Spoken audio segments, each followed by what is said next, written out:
Hello there and welcome back to another video here on Wrist Watch Revival. My name is Marshall. Thank you so much for coming along.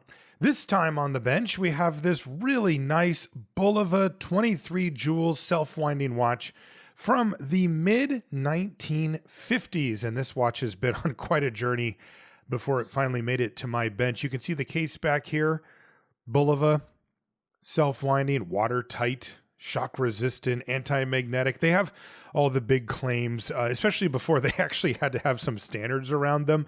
But nevertheless, this is a very nice watch. And it has a really interesting story too that I'll tell you about. This was actually gifted to a first grader back in the 50s. And it's still here. And that first grader still owns it. So pretty great story. Again, I'll tell you the whole thing.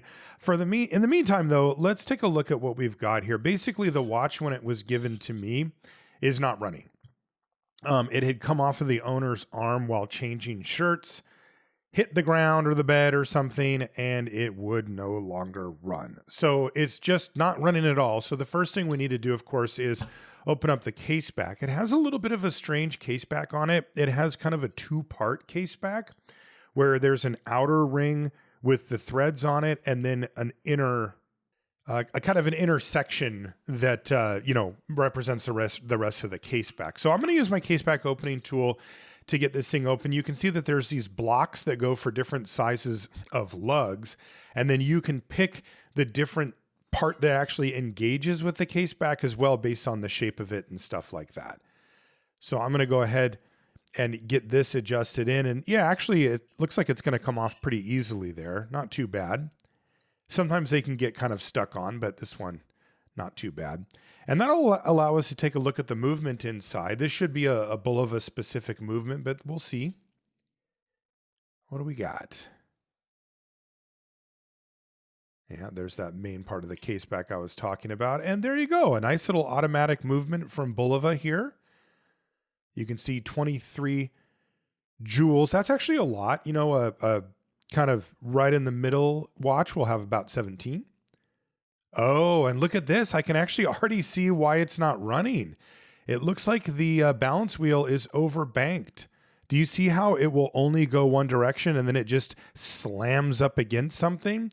That actually happens when the impulse jewel, which sits on the balance wheel itself, gets on the other side of the pallet fork that is supposed to slap it back and forth. And if it can't engage with that pallet fork anymore, then it gets what we call overbanked. And that probably happened when the watch was dropped. You know, it's interesting because that's not a difficult fix. Like I can just take the balance out here. And if I put it back into the watch properly where the impulse jewel will line up with that pallet fork, it should fix it. So I'm going to start with that. That'll at least give us a clue about if that's the only issue with the watch or maybe if there's other things going on with it. And look at that. Much better already. Yeah, it just kicked right up again. So it just got overbanked due to that shock. And that means that this thing's running again. And of course I could just, put the case back on and send it back. But let's throw it on the time grapher and see how it's running. I mean, this watch probably hasn't been serviced in a good long while, and it probably could use one anyway. So we'll just throw the case back on kind of loose here, and then we can put it on the time grapher and see how it's running. The time grapher, of course, is that machine that I use to tell kind of the health of the watch. Looks like it's gaining about 24 seconds a day. Amplitude a little low, and the beat errors out quite a bit, about 5 milliseconds. You usually want to see that below 1. So yeah, I think this watch could use a service anyway, even though we kind of fixed it. And so let's go ahead and give it a full service here. We'll take the whole thing apart, clean it up, lubricate it, get it all regulated and back on the time grapher, make sure that it's running well before we send it back to the owner. That's our duty today. Of course, if we see anything else wrong with the watch as we go, we'll also take care of that. So I wanted to tell you the story of this watch because it's pretty incredible. I actually got reached out to a Patreon supporter of mine named Deb, and her husband, Ted, is the owner of this watch. He was born in 1947, but when he was young, he got rheumatic fever. He was only 1.5 when he got it. And he was very ill for quite a long time. And he did pull through. And after, he was able to get back to school, but they had to send him to a special school that moved a little bit slower than the main school, as he had some heart valve issues as related to the fever that he had had. And he basically just needed to be out of the mainstream school for a little while. But in about 4th grade, he went back into the mainstream school, and he did really well with that. He even ended up joining the Marines, and he fought in Vietnam in 1967. And the good news was they didn't find any sign of impairment during his physical for that. But the thing that with the watch is, when he graduated from 1st grade, this is 1954. It was such a milestone given his tough start at life. And I remember, during this era, you were not guaranteed anything, right? And so the fact that he made it through was a big deal. And with, especially, given how young he was when he got that fever, just taking out the balance here, by the way, and taking apart the automatic works. But I noticed something. My screwdriver wasn't quite biting right. And the screwdriver has to fit the particular types of screws that you're using. And sometimes that means that either the screwdriver tip is worn out a bit, which that's the case on mine here, and or you want to reshape them for the specific watch that you're working on. And the way that we do that is by using this tool right here. This is a sanding block that is kind of made with this wood enclosure so that you can put this little jig on it, and you put the screwdriver into it, and you just make sure that it's set at the proper angle. And here I'm just making sure that the tip of the screwdriver is flat and parallel. And that's all it really takes. It's actually pretty easy to do to keep your screwdrivers dressed. And then ideally that will allow you to do this, which is now they fit the holes much, much better. And of course that allows you to let your screwdrivers last for quite a long time. Anyway, so after getting through 1st grade, after his rough start, his uncle was like, I'm going to get this kid a great gift. And what he gave him was this watch, this full-on adult-sized Bulova 23 jewel self-winding watch, which is really crazy, right? Like to give, this thing cost like $100 at the time. And his uncle was like, nope, it's his, and gave it to him. And it's kind of a funny aside, but Ted found out years later that his parents actually tried to try to talk the uncle out of it. They were like, you can't give this kid $100 watch, but his uncle wanted to. And Ted still has it today. So that's really ended up being an all-time great gift. Ted even said he has memories of the watch sliding around on his arm while he played when he was a kid. And of course, he did end up breaking it a year or two later. Now, if we fast forward all the way to July of 2022, he finally decided to have it repaired. He had had the watch the whole time, remembered it from his childhood, and he said, you know what, let's fix this thing. They found a jeweler about 20 minutes away from where they live. The jeweler had it for about 2 weeks, and when he got it back, it just wasn't keeping good time anymore. And they went back to the jeweler, and then he kept it for 8 months, which is kind of a story that you hear every once in a while. And after they finally got it back, I guess it was running okay again. But then Ted, like I said, was changing clothes. The watch came off of his wrist, and then it stopped working entirely. Well, they didn't want to go back to that jeweler again. So Deb reached out to me, and now I have the watch on my bench, and you and I get to fix the thing up again. Again, we actually found out what the issue was. That hard shock of it falling did lead it to being overbanked, but thankfully that's not the end of the world, and we can get back into this thing. Yeah, I should mention as well, I started a website with my friend Alex called sutcliffehansen.com, and we do watch restorations as well as toolkits so that you can try the hobby out for yourself, or if you know somebody who might be interested in it. One of the reasons that we started the restoration shop was because of stories like this. One of the things we do at the shop is we take photos, and you get a timeline page for your watch where you get to watch it go through our process where it's disassembled and anything that needs to be fixed and all that kind of stuff, so that you're not in the dark waiting and having absolutely no idea. Yeah, it still takes a while to fix these type of watches. I mean, these are the types of watches that require extra care. They can be difficult to get parts, but we figured that our customers would want to know what's going on with their watch and also maybe just be curious to follow its journeys through. So if you want to check it out, it's restoration.sutcliffehansen.com. And if you want to check out our toolkits, it's just sutcliffehansen.com. You can get to both from either page as well. And by the way, we do sell that sharpening kit as well. It works for both tweezers and for your screwdrivers. Okay, got to take off the cannon pinion here. Normally I do that first, but I forgot this time. Not a big deal, but it did mean that I couldn't take apart the rest of the train wheel bridge. Disassembly is going fine. I got to say I'm impressed by this movement. I mentioned it before, but most of the kind of solid Swiss and Japanese watches, they have 17 jewels. That covers all of your main bases.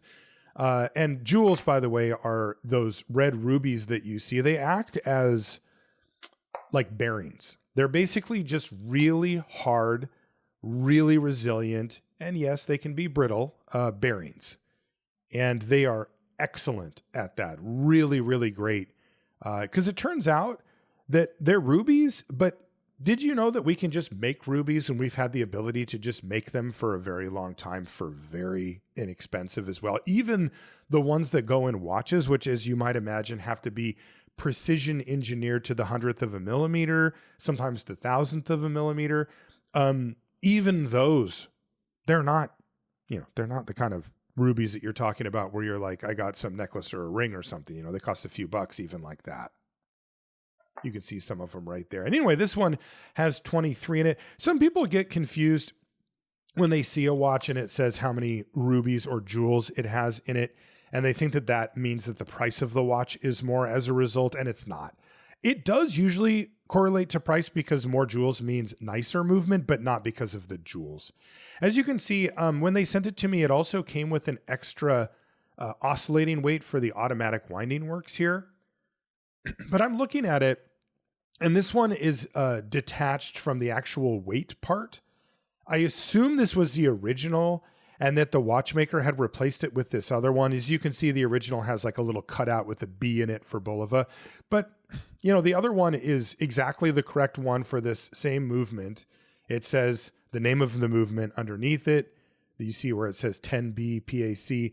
So I don't see any reason to change that. I think the watchmaker that installed the new part or a used part on it picked the correct one, and it's not in two different halves. So I'm just going to send back the original or the one that they sent me back with the watch. And yeah, I think we're good to go on it.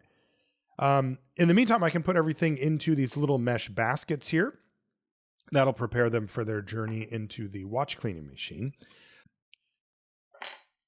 Okay, so those are all ready to go.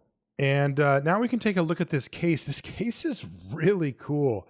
If you look around the outer bezel there, it has this kind of almost like, you see that wave pattern where it goes up, down, up, down, up, down? That, and it's really highly polished. That creates this really neat look from the front where as you move the case around, it catches the light in different ways and makes it kind of sparkle. Now, as it stands, and given the age of the watch, I can just pop the crystal out.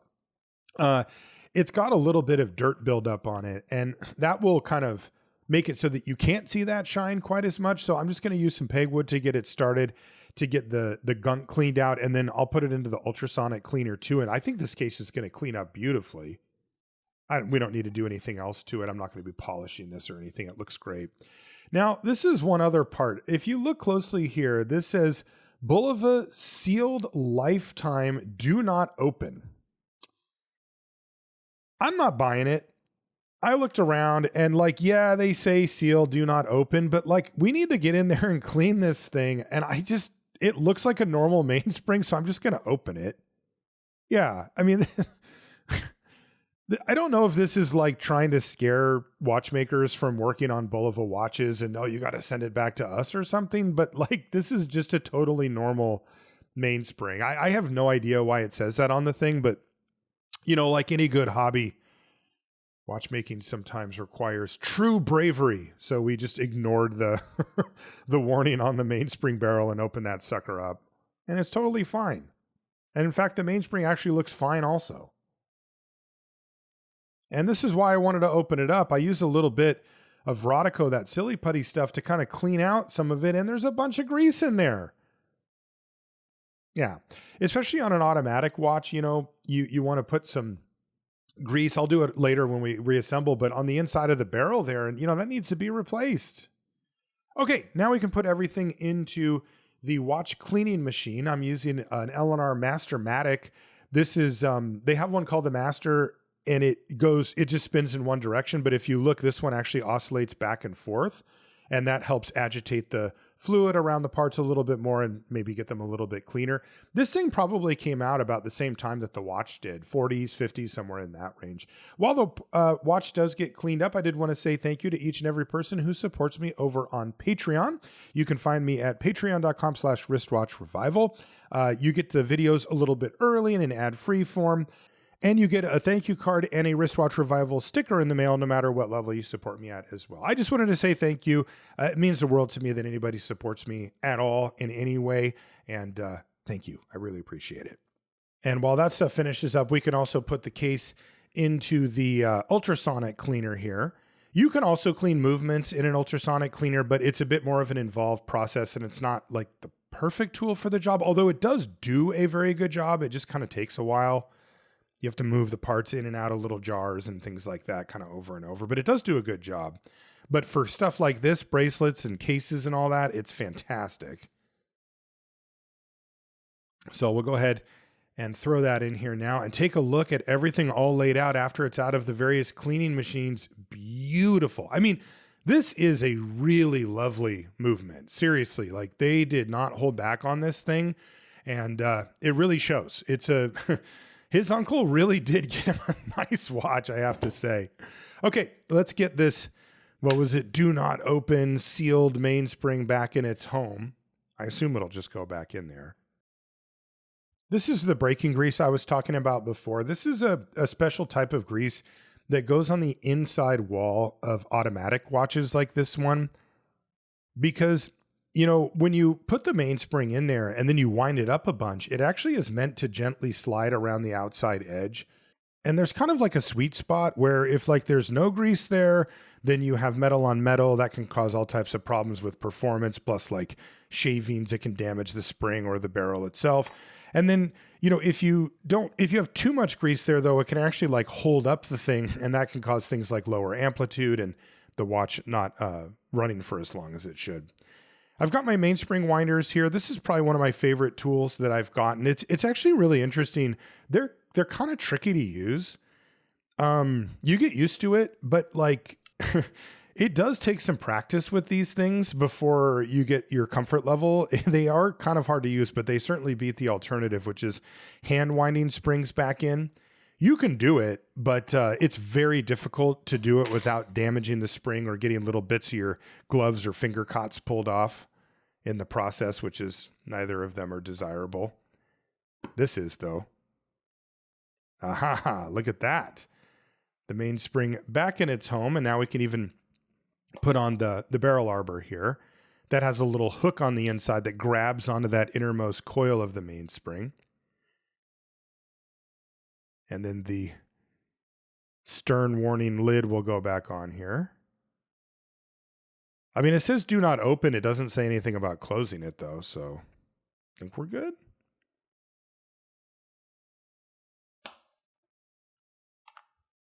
You can also use your tweezers to close the top of the lid. I use this little plastic piece that I got off eBay like 5 years ago or something. It works great. When it comes to the tools for working on watches, it can be really tricky to figure out which ones to get and which ones not. And then when you need what, you know, because you'll get people that tell you like, oh, just buy the best thing you can possibly get. But it's like, they're really expensive. And like, what if you don't stick with the hobby, right? You want to be able to kind of feel it out and go, okay, you know, I am enjoying this. I'm going to go a little deeper down the rabbit hole, right? And maybe you end up being one of those people like me who has a whole drawer full of tools now, but maybe it's like, you know, you tinker around with it and it's one of your many hobbies. Well, you know, you don't need to get the best of the best in that case, but if you get the really cheap stuff, which there's plenty of that around, It's bad. It really is. Those tools make doing the hobby a lot less enjoyable because it's a lot more difficult. They also don't last long. And then in some cases, they don't even do the job at all. And so, for me, it's always been like trying to find that balance on where is it that you want to say, okay, I'm not going to skimp here, right? Maybe even I can sell these if I don't do it and I can get some of my money back, that level, right? Think screwdrivers, tweezers, the stuff that you always have your hands on that kind of act as your hands in some way when you're working on these things. That's the place that I've found that, you want to make sure that you're getting the good stuff. And then, the rest of the tools, like it's really interesting. You can kind of pick and choose, like a good example would be that tool that I just used to put the mainspring barrel back together. Like that thing was like, I don't know, $10 or $20 or something. They make a $40 version, but I don't think you really need it. Right. You've probably seen on my channel that I'll often use like a rubber ball to take the case back off. That takes the case back off of like a lot of watches. Like, if you don't have the case back opening tool, and, you can get those things for $5 or whatever. And you don't need to get the name brand thing. Right. So it's always this balance. It's like that, I think, with any hobby that requires equipment like this. It's like, where do I want to put the money? Where do I want to not? Right. And that's an important consideration. Obviously, this is something that I think about a lot. Like we sell the toolkits, like I mentioned before. So I designed all those, like I curated them. I tried them out. I did the whole thing. So, that's something that's on my mind. But the reason that I'm into it is because I want people to try this hobby out. Like, I did not think that I could do this. Like what I'm doing right now. Careful. I did not think that it would be possible for me to do this stuff. I'm a pretty mechanical person. I used to work on cars. My dad was a mechanic. Like I can do stuff like that, but these are so small. I thought, well, what do you need? Like microscopes and stuff, or what's the deal? But, when I started getting into it, I realized I can actually do this. Not only can I do this, but I can do it on my computer desk, which is where I'm at right now. And, that was a big benefit for me because like, if you don't have a lot of room, a whole big garage with a shop and all that kind of stuff, it can be difficult to take on big projects, woodworking or cars or restorations of various types, where you need a whole lot of room and a lot of big equipment. This is the type of thing that really scratches that itch for me. It's been a real godsend for me. I just love doing this stuff. And I've been able to do it, learning on my own. I mean, I watched YouTube videos, read some stuff, and I took the classes from Mark Lovick. He put out a watch course called Watch Fix. We actually partnered with him because they were so good, the tutorials that he has, and you can get them at Cycliff Hansen as well. I was considering doing them myself. I was like, well, I got the cameras and I can show people how to, but I just took his classes and I'm like, these are just so much better than anything I could produce. So I just said, Mark, can we sell your classes to our customers because they're just that good? And he was awesome.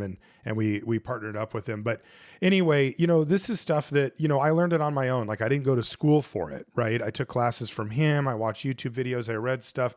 And I just think that for the right type of person, right? The kind of mechanical person, the person who likes to maybe go deep into their hobbies like I do. And for people that like history, who like, bringing something back to life. And especially since it's useful, like these type of watches you can give as gifts, you can sell them on eBay, you can wear them yourself. Like they're still relevant. Right. And that combination for me has just been awesome. I definitely recommend trying out this hobby. Or recommending it to somebody that who maybe fits the description that I just gave. It's very fulfilling. It really is. It's I did not expect it to be this great when I started it. I thought, well, maybe I could buy some watches off eBay that I couldn't afford otherwise, and I'll repair them and I could get a good deal. That was kind of my idea. Like that was where I thought this was going to go. And now you're here with me. I dragged you along for the ride and I'm still going with it. So I guess there was a little more to it than I originally thought. As you can see, I'm on the other side of the movement now, putting together, this is called the dial side of the movement. The dial goes on top of, this half of it. And this is where some of the really important, it's really interesting because this is where some of the most important functions of the watch are housed, but they have, they don't affect timekeeping, which is kind of like contradictory, right? Because like the timekeeping is kind of the important thing for a watch, right? Like if it can't keep time, it's not very useful. But I can kind of flip that on its head, because if it can't keep time, it's not very useful. But if it can't display time, it also isn't very useful. Interesting. Take a look at this wheel. If you looked, you can see that one side, it looks normal at a glance, just flat, but one side of it is flat, and the other side is chamfered down. And that side goes down. That helps it engage with that clutch that you see down at the bottom, so that when it engages, it's smoother. Little tiny design things that they learned over time, you know, making movements like this. This type of movement, by the way, is called a Swiss lever escapement, or a Swiss lever movement. This one's a Bulova, so it should have been made in the US. But I mean, the type of movement is a Swiss lever.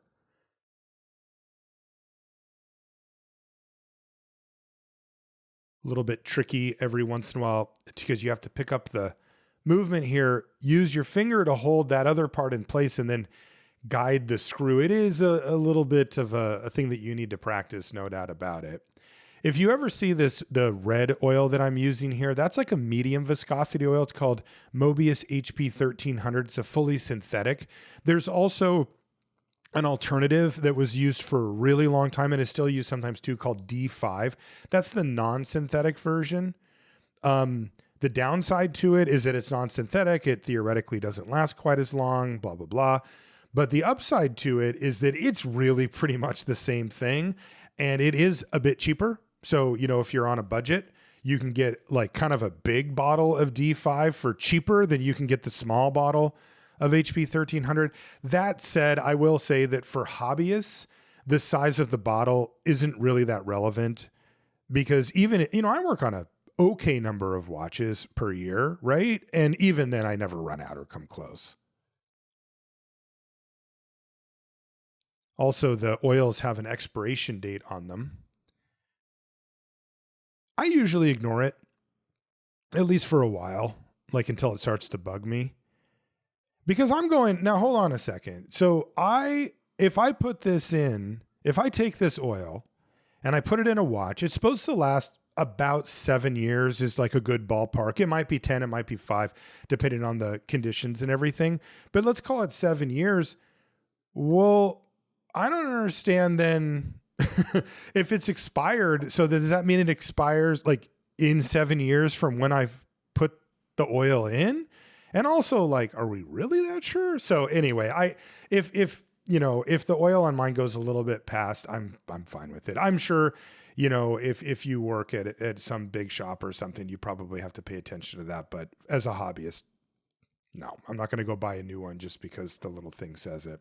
Okay, now we can take the pallet fork and give it a quick rinse, and then we can put it into the watch, because we are just about ready to get this thing running again.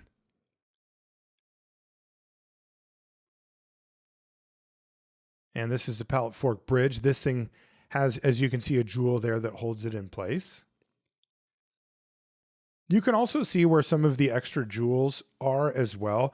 This is an automatic watch, and some of the automatic works, when we put that back together, that will have extra jewels on it that wouldn't be in a non-automatic watch, and sometimes wouldn't be jeweled either. All right, now we can put the pallet fork bridge in very lightly here and just make sure that the pallet fork is seated properly in the jewel, and then we can put a little bit of wine into the watch. As with most, or not literally all, but most automatic watches, you can wind them manually if you want. And then we just want to make sure that the pallet fork wants to go back and forth here. And yeah, it looks like it does. And that means we can put the balance in. And I expect this thing to kick right back up again. I mean, we had it running before, so there's no reason for it not to now, but it's still always a fun moment. And yeah, it looks like it wants to go. Kind of. Not great. What the? Whoa, look at that. Whoa, that is weird. So it's kind of just oscillating like a degree or two, but it looks like the power from the watch is still going through because the escape wheel's turning. What is going on here? That is bizarre. I have not seen that before. Let's take the power out of the watch and do some inspecting here. Something with the escapement around the pallet fork or the balance, maybe? Let's start with the pallet fork. We'll take a look at it under the microscope. Oh, no. That jewel fell out of place. Look at that. That's the pallet fork jewel. There's two of them. And it looks like wow, it looks like the shellac gave out on it. The shellac's the adhesive that holds it in place. Oh, interesting. I wonder if that also happened when the watch got dropped. This also can just happen due to age. You know, the shellac can deteriorate over time. That's a bit of shellac right there. And this is denatured alcohol here. I can use that to remove whatever shellac is left there and to remove the jewel, because we're going to have to re-shellac this thing in place. Wow, I was not expecting this. So the first thing I need to do is to remove the jewel, like so. And we can clean that up after.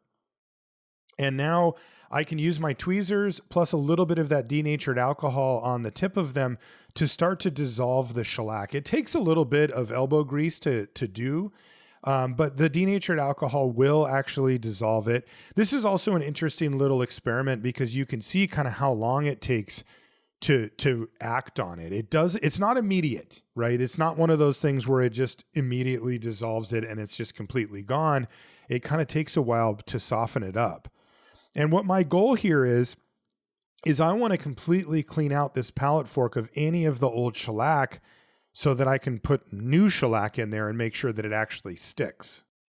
And I can just use a cotton swab as well with a little bit of that denatured alcohol in there to just help keep loosening up, little bits of it. I mean, this is just one of those things that it just takes a little bit of time. Got to have a little patience.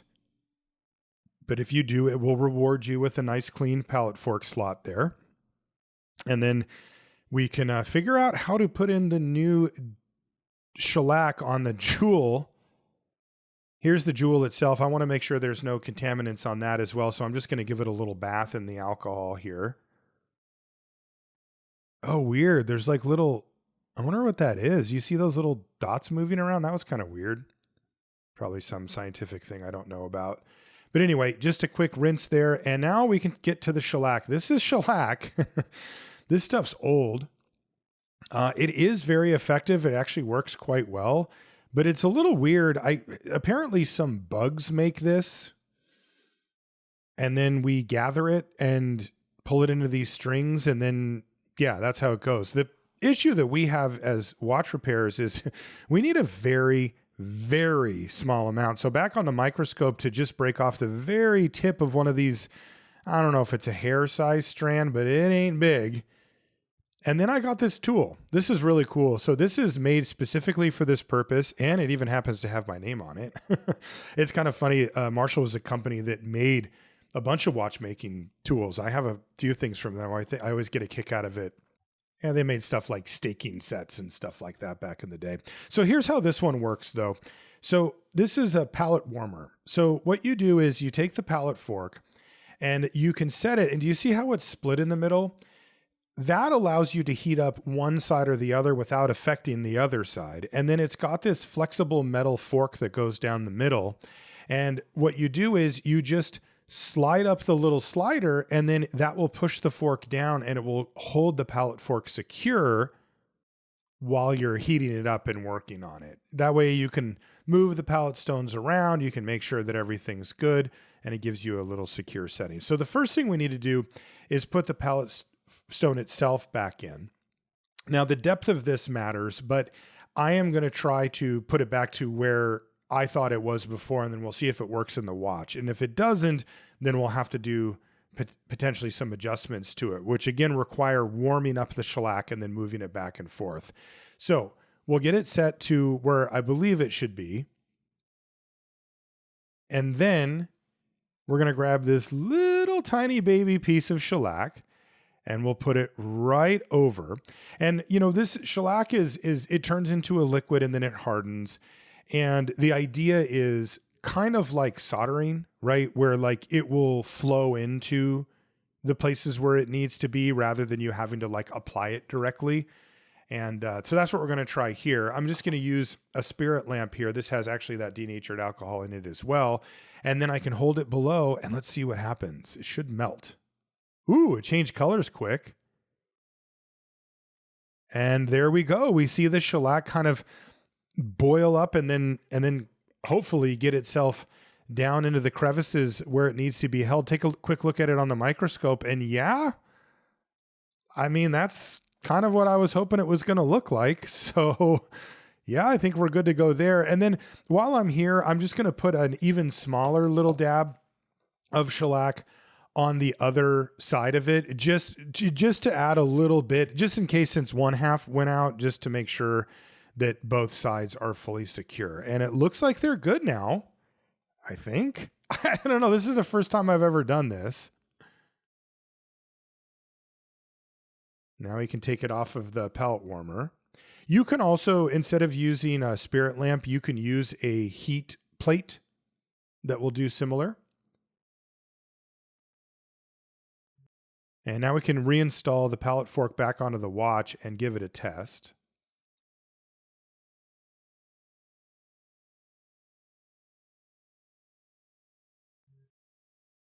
Same procedure as before. Pallet fork bridge.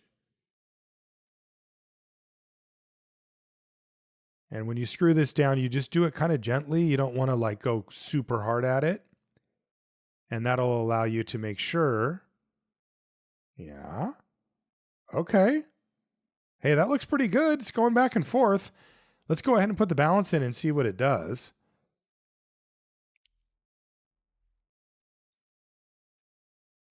Will it go? Aha, we're back in business. That is exactly what I wanted to see this time. Not that weird, like jiggling balance wheel thing. That was very strange, but it makes sense. You know, the pallet fork is what holds the escape wheel in place as it locks and unlocks on either side. And if that jewel was pointed down like that, well, the thing could just spin out freely. Now we need to oil up the movement itself. Mostly this is done with Mobius 9010, though in some of the jewels, like the center wheel that I just did, do actually take that HP 1300 oil. This one is on the balance itself, and it does take the 9010 as well. That's the thinnest oil. It's for like kind of the higher moving, lighter parts. This is a shock protected movement as well, which wasn't necessarily a given when this watch came out in the mid 50s. By the mid 60s, it was ubiquitous, but at this time frame, it's some nicer watches, which again, this was definitely, you know, one of the nicer movements from Bulova at the time. It was shock protected, and that just means that it has those little brass springs so that if you drop your watch, it makes it less likely that you'll break a very specific part called the balance staff. And it did its job. Uh-oh. Supervisor needs to stop by and make sure that our work is up to snuff. Oh, thank God we passed once again. You don't want to get on the bad side. Don't you hate it when your supervisor sneaks up on you like that? You're just working away and all of a sudden they're sticking their nose in your work and figuring out what you're up to. Well, everybody has to deal with that, even me. Okay, so I can put a little droplet of oil there in the middle of that cap jewel, and now we can replace it back in here. This thing that looks kind of like a flower, that's the balance, the shock protection system for the balance that I was talking about. Very thin brass. This is a nice little setup, though. It has a carrier with it so that you don't have to remove the thing all the way. All right, let's throw it on the time grapher and see where we're at. Ooh, not too bad. 255, 4 degrees of amplitude, and it's running well, but the beat error is out at 2.6 milliseconds. And oh, that's really annoying, honestly, because these older watches did not have a way to adjust beat error except for the good old fashioned way, which is what we're going to need to do here. So what I have to do is remove the balance complete from the balance bridge itself. It'll just fall away here after I loosen this stud. There it is right there. And the balance spring, also called the hairspring, is held on to the balance staff with a collet. Take a look. Do you see that brass collet with the split right there? We have to turn that like a micro degrees using the smallest, careful, screwdriver that I have. And don't slip, because if you push up against that balance spring, as you might imagine, it can get deformed very easily. The reason why this is an annoying procedure to have to do is because there's no aim. You don't get to know, okay, I got it right where it needs to be, so I'm good to go. You have to make an adjustment and then do this. Throw it back on the time grapher. Where are we at? 2.2. So I went from 2.5 to 2.2 milliseconds. So I did not do it enough, and I need to go back and do it again. And this process can take a long time, and it's finicky work that is very delicate. You have to remove the balance every time and then put it back on. Let's see where we're at now. A little closer. No, oh no, I went way too much. Now it's 6.97 milliseconds off. I'm not even paying attention to the rate of the amplitude right now. I'm working on the beat error. Now we have to go back in, and what that means is that I actually went too far on the other side. Okay, now we're getting closer, 1.4, 1.3. Honestly, I could probably just leave it at that and it would be okay, but we've been going at it this whole time. Let's just get this thing as close to 0 as we can. Yes, 0.2 milliseconds, perfectly acceptable. And after a little bit of regulation, you can see the thing's running in the high 200s, low 300s amplitude, and at plus 2 seconds a day, which is fantastic. So really nice result. And I'm honestly not shocked. This movement is really nice, like I said, and it definitely can perform. One of the things that I have to do every once in a while too, and I'll show you here, is I do have to replace the oils every once in a while. If it gets too low, or, you know, if I see a little bit of dust in it or something like that, I'll just replace it. So this is what the oil comes in, this little tiny baby container. And then the way that I like to put it into the holder here is I actually use my tweezers and I get a little bit of oil between them. And then if I can get it to rock itself down to the bottom of the tweezers, I can deposit it into the oil pot there. So that is something that you have to do every once in a while. You can do it every time you work on a watch. I know that there's some watchmakers that do that. I don't. I'm a very practical, watchmaker, but a lot of the practices that you do in watchmaking aren't actually practical. They're kind of on the extreme end of change this out every single time, never do anything. It's kind of like that. But, when you're working at home, yeah, I leave my oils in there, for a few weeks, and then I'll switch them out when I see that I'm getting a little low, or if I feel that it's been in there for a while. It's okay. Everybody take a breath. This is a little tension spring that goes on top of the seconds wheel pivot here. Or pinion, I should say. And it just holds that tension down so that can't come up or down. Okay, now we need to put together the automatic winding works that I talked about before. Do you see the jewels in there? There's 4 jewels on the top. And there's a couple in the plate there as well. Those are the extra jewels beyond the normal 17 that you would see in a watch. It's worth noting, by the way, that there are also watches with fewer than 17. That became kind of the industry standard, but there are fewer. There's 15. There's 10. There's 1. There are some type of movements that literally have 1 jewel in them. You might be thinking, how is there 1? if it's a pivot, it's going to have a jewel on the top and the bottom, right? So that's 2 for each of the pivots. The pallet fork has 2, right? The one that we replaced and the one opposite it. So where's the random one odd one? And why is it 17 and not 16 or 18? And it's usually because of the impulse jewel.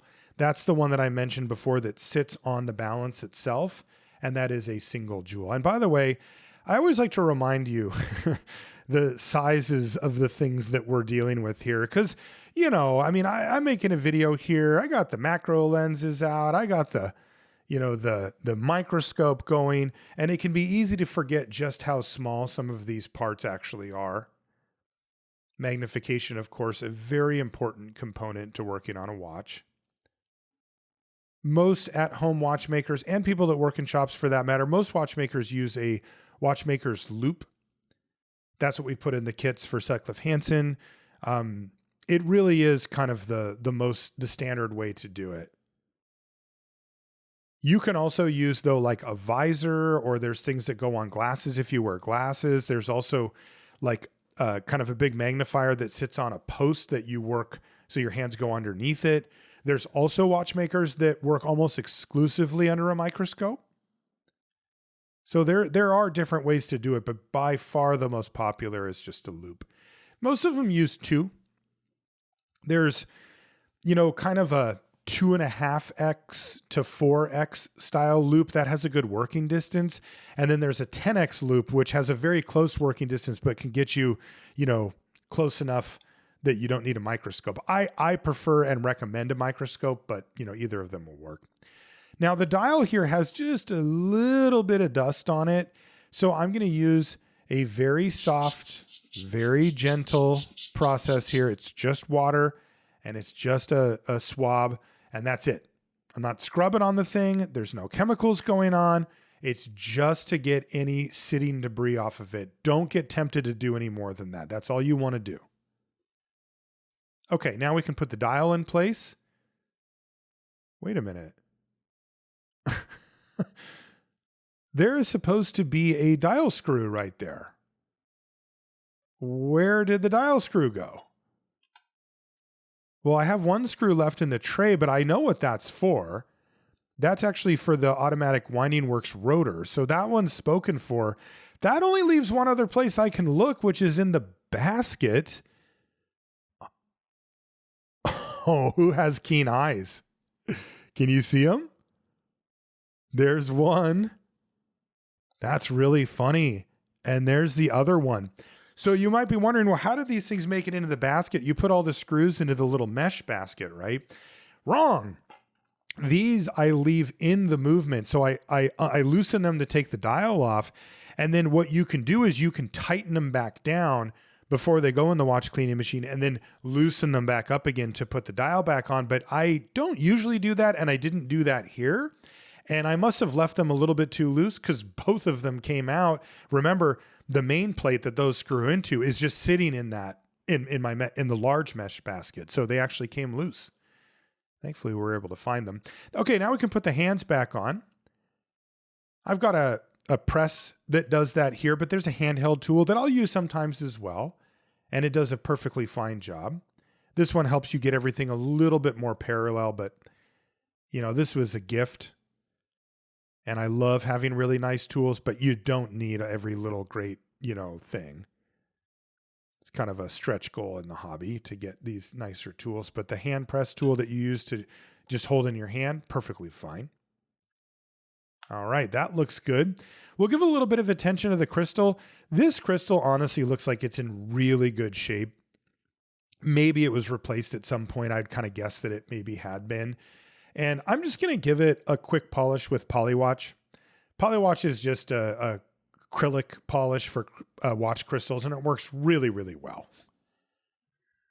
Just a little bit of elbow grease and you'll get that thing looking like new if it only had minor damage like that. It can actually take out slightly bigger scratches too, but generally speaking, it makes more sense just to replace the crystal at that point because crystals are quite inexpensive anyway. But this one's in good shape, so I'm just going to reuse it. And by the way, that watch case did come out really nice.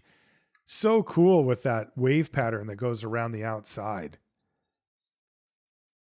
Can install the new crystal. Look at how good that's just from going through the ultrasound. That's like no polishing, nothing. And it looks really, really good. I'll use an air blower here to make sure that there's no dust or debris underneath the crystal or on the dial itself. And then this is a movement ring that fits the movement inside this particular case. That way they can use movements on a bunch of different watches. And I'll go ahead and replace the crown and stem. This is a wonderful watch to work on. These nice movements, you know, they have good potential. They tend to run well if you treat them right. And it's really nice to work on something like that. Now I can go ahead and put on the oscillating weight here, the winding rotor, if you will. This is the thing that actually spins around inside the watch as you move your arm. And each of those little quarter turns, half turns, full turns, they wind up the watch just a little bit. But they add up really fast. And these will hold enough power that they'll last through the night. Oftentimes they'll even last about just under 2 days is pretty common. And that means that if you wear your watch most days, you don't ever really have to set it. You know, if you're kind of a one watch person. Okay. And just to make sure that that's spinning freely and winding the watch in either direction that I spin it, and it looks good to me. And now I can go ahead and put this case back on, and we are almost finished with this beauty. Again, this one has that kind of different style of case ring. I'm just going to use my plastic pusher stick here to seal it down and take a look at this thing. It's just oozing with vintage charm, isn't it? Really cool. And I'm super excited for this thing to get back on Ted's wrist where he can wear it as much as he wants, because this is a very good watch. And as long as he's careful about not dropping it, it should run for a very, very long time. He's got it on one of these old school stretchy bands too. And I'm going to go ahead and throw that back on for him, because people that love those type of straps love those type of straps. And it really does go with the watch and with the era. Look at that dial too, man. They did not hold back on this watch. Thank you so much for taking the time to go on this journey with me. I really do appreciate it. And it was really fun to bring back another little piece of personal history. That is going to do it for this one. If you want to find me over on Instagram, I am wristwatch_revival. I'd love it if you come and say hi. And once again, thanks for joining me. We'll see you next time.